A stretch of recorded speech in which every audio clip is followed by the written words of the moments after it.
అంశము దేవునియందలి భయభక్తులు. వాక్యము కీర్తనలు 103వ అధ్యాయము 11వ వచనము. భూమి కంటే ఆకాశము ఎంత ఉన్నతముగా ఉన్నదో ఆయనయందు భయభక్తులు గలవారి ఏడల ఆయన కృప అంత అధికముగా ఉన్నది. ప్రభువునందు ప్రియులారా, నేటి వాక్యమును ధ్యానించుకుందాము. ఈ భూమి మీద మనం బ్రతుకుతున్నప్పుడు చాలా సందర్భాలలో ఈ బ్రతుకు మీద మనకి విరక్తి పుడుతుంది.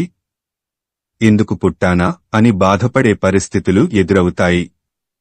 చాలామంది ఆత్మహత్యలు చేసుకోవడానికి కూడా అదే కారణం. ఇలాంటి భావన ఎందుకు ఏర్పడుతుంది? మన పుట్టుకకు మూలము దేవుడు అని తెలియని వారికి ఈ బ్రతుకు ఎందుకు అనే సందేహం వస్తుంది. నేను ఈ భూమి మీదకు రావడానికి దేవుడే కారణం అని నమ్మేవారు దేవుని గురించి ఆలోచిస్తారు. దేవునియందు భయభక్తులు కలిగియుండుట జ్ఞానమునకు, తెలివికి మూలము అని, జీవపు ఊట, జీవసాధనము అని, బహుధైర్యము పుట్టించును అని బైబిల్లో వ్రాయబడి ఉంది. అసలు భయభక్తులు కలిగి ఉండటం అంటే ఏమిటి? భయభక్తులు అంటే ఈ సర్వజగత్తును సృష్టించిన దేవుడంటే భయముతో కూడిన భక్తి భావాన్ని కలిగి ఉండటం. దేవుడంటే భయము కలిగి జీవించాలి. దేవునికి భయపడాలి.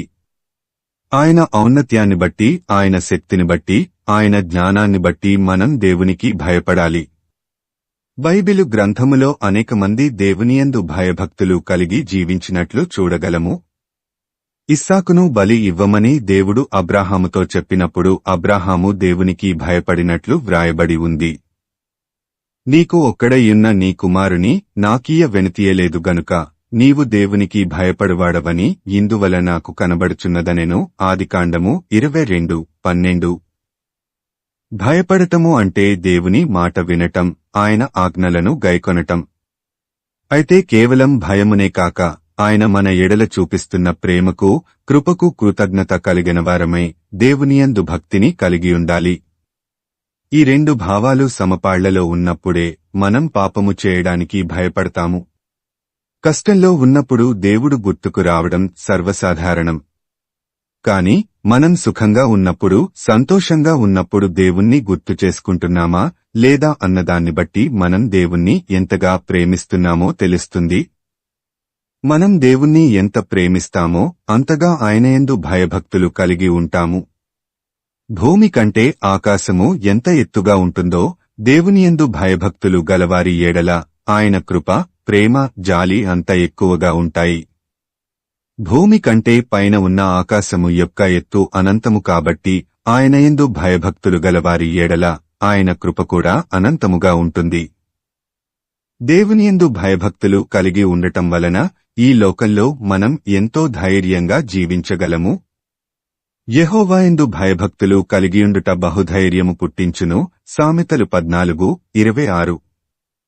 కాబట్టి ఈ లోకంలో మన జీవితం ఎలాంటి ఒడిదుడుకులు లేకుండా సాఫీగా సాగిపోవాలంటే యెహోవాయందు భయభక్తులు కలిగి జీవించాలి.